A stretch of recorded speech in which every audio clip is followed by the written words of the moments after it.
Swift works with its clients to improve security. ATMs get looted in Japan. A final follow-up on the realization that 2012's LinkedIn breach was bigger than thought. So old, but really big.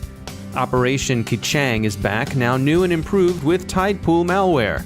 ISIS information ops turn to inspiration and may betray some uncertainty about the group's ability to hold its core territories in Syria and Iraq.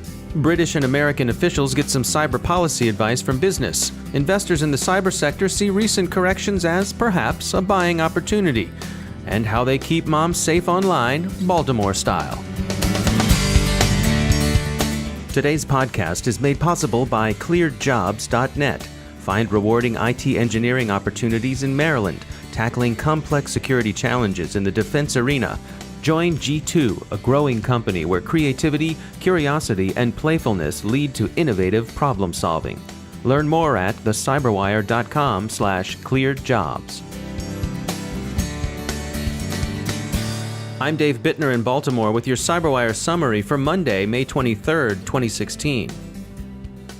The SWIFT financial transfer system is working with its customers to stop theft of the kind and scale the Bangladesh bank suffered earlier this year.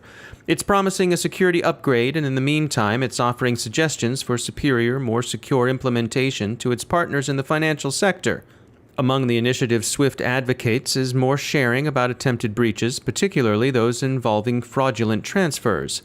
Indeed, the system has told its clients that they're obligated to provide such information under the terms of service. Another robbery occurred last week, but this was unconnected with SWIFT. ATMs in Japan were systematically looted of 1.44 billion yen, roughly equivalent to $12.7 million US, in the early morning hours of May 15th. The fraud appears to have involved around 100 collaborators who used forged payment cards. Whether the card data came from skimmers or some other compromise is so far unclear, but The Guardian reports that the card information was obtained from a bank in South Africa. Investigation proceeds. The CyberWire heard from John Gunn, Vice President of Communications at Vasco Data Security. Gunn sees ATM fraud is likely to increase in the U.S. as EMV cards, commonly called chip and PIN cards, come into more widespread use at retail point-of-sale systems. Criminals, he suggests, are likely to follow the path of least resistance towards ATMs. Quote, "It's easy for fraudsters to buy stolen cards to make unauthorized withdrawals, but it's nearly impossible to commit theft if they must also have the intended victim's mobile phone physically at the ATM machine at the same time." End quote. Gunn says large banks are moving to integrate ATM security into their mobile banking apps, and that we can expect to see them leverage customers' mobile devices to reduce fraud across all channels.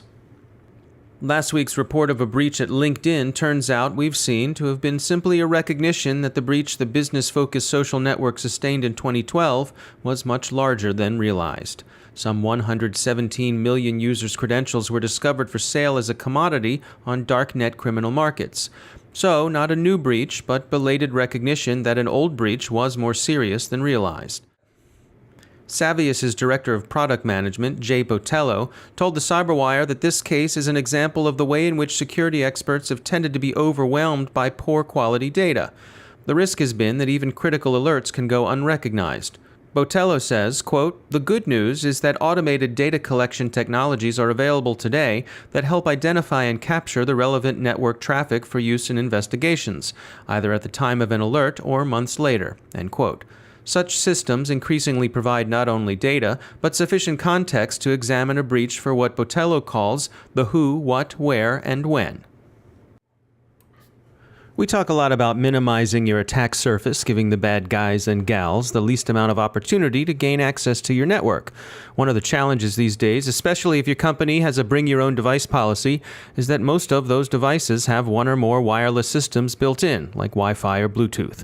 Paul Paget is CEO of Pwnie Express. We're used to seeing attacks come from afar through websites. We're used to seeing phishing attacks through email. And now we're starting to see attacks directed at users because of the susceptibility of the devices they carry.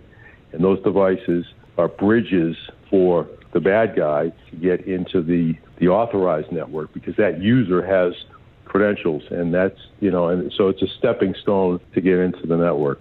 Paget says many companies are vigilant about protecting their internal network, but have a harder time knowing what's going on in the wireless spectrum all around them. So it started with the simple idea of, hey, can you show us what's communicating in and around our network? Because we can't see this stuff anymore. We've actually tightened our firewalls and our rules so much that we can only see the devices that we know, that we've authorized, that we've provisioned. We can't see devices that are communicating wirelessly. To do this, you do need something with an antenna and a receiver so you can see the signals. Fortunately, the devices that we all use broadcast a lot of information about themselves, so we can see all that. And all the intelligence is fed centrally into a cloud-based application. It's important to look for attackers trying to hit your Wi-Fi, of course, but Paget warns it's not unusual to see vulnerable access points added to a network through the course of doing normal day-to-day business. The kinds of things we see as anomalies are pretty interesting. They're things that are misconfigured by employees. Somebody comes in and plugs in an HP printer. You plug it into the network, it's a network printer. But the Wi-Fi is on by default, and password is password. So it's an open connection, not just to that printer, but it's an open connection to that network that anyone can access. So those are the kinds of things that become risks to the organization. That's Paul Paget, CEO of Pwnie Express. Palo Alto's Unit 42 reports that Operation Kachang has resurfaced, now with new Tidepool malware. Kachang is a cyber espionage campaign, and its targets remain mostly Indian diplomats. There's no attribution yet, and Unit 42 is cagey about offering hints, but they do go so far as to suggest that, as the Magic 8-Ball might put it, signs point to China. ISIS returns to inspiration in cyberspace, calling for lone wolf attacks in Europe and the U.S., should you, the jihadi, be unable to reach the front lines in Syria or Iraq. It's also stepping up recruiting in India by promising vengeance for Muslim deaths in 2002's riots in the state of Gujarat. These efforts suggest to some observers a loss of confidence and ability to hold its core territory. The U.S., meanwhile, is running an info-ops campaign in the form of both physical leaflets and social media image sharing designed to undermine ISIS's hold on its nominal capital in Syria. Residents are advised to flee to safety. Both Indonesia and Japan announced plans to establish new cybersecurity agencies. Japan's is being characterized as a white hat operation and will devote attention to the security of the upcoming Olympics. American and British officials received some advice from industry. Insurers in the United Kingdom want Her Majesty's government to establish and maintain a national database of cyber incidents. In the U.S., startups tell Congress that data security, read encryption, makes us all strong, and that Congress should draw the appropriate policy implications once it realizes this. In industry news, IBM plans another round of layoffs as it continues its long repositioning of itself as a service provider. Investors continue to wonder whether recent rough times for cyber stocks represents a buying opportunity. Many seem to think so. Finally, we often hear about the importance of two-factor authentication in staying safe online. Yet the redoubtable Graham Cluley posts a video from across the pond about at least one service provider who seems unclear on the concept. This provider offers two-factor authentication, that's good, but requires customers to agree to receive advertising from various partners in order to get it. Wait, hold on. Not so good.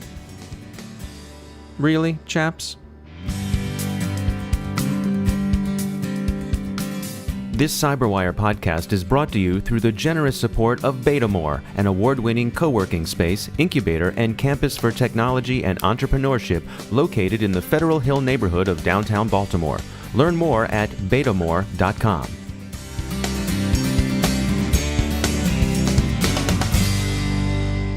Joining me once again is Joe Carrigan from the Johns Hopkins University Information Security Institute. Joe, we've spoken before about some of the adventures that your mother has had with her computer. You've got a news story, right? Right. As the guy with the computer science degree, I get all the phone calls and all the tech support calls from the family. I'm familiar with that. Right. So to give you a little background on this, My mom had a sound playing on her machine that was telling her that she was infected with some kind of virus. And she called me right off the bat and said, "What do I do?" I said, "Just turn the machine off and bring it up to me." And then I came in here and talked about it, having not seen it yet and imagining that she had somehow downloaded some kind of malicious software or something. When I did get the machine, it turns out it wasn't even that sophisticated. It was just a web page that she had been visiting, which I didn't even consider was actually an option, although I've seen these things happen. But it seems so basic and so simple that nobody would fall for it. But it was convincing enough to get my mom to actually pick the phone and call me.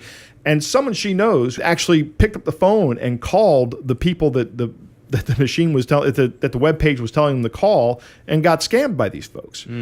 So it's they're doing it because it works, right? These bad actors. By the time I got the machine, the website had been pulled down. I couldn't even see what she was seeing at the time. So what's our advice to our parents, to our friends and family?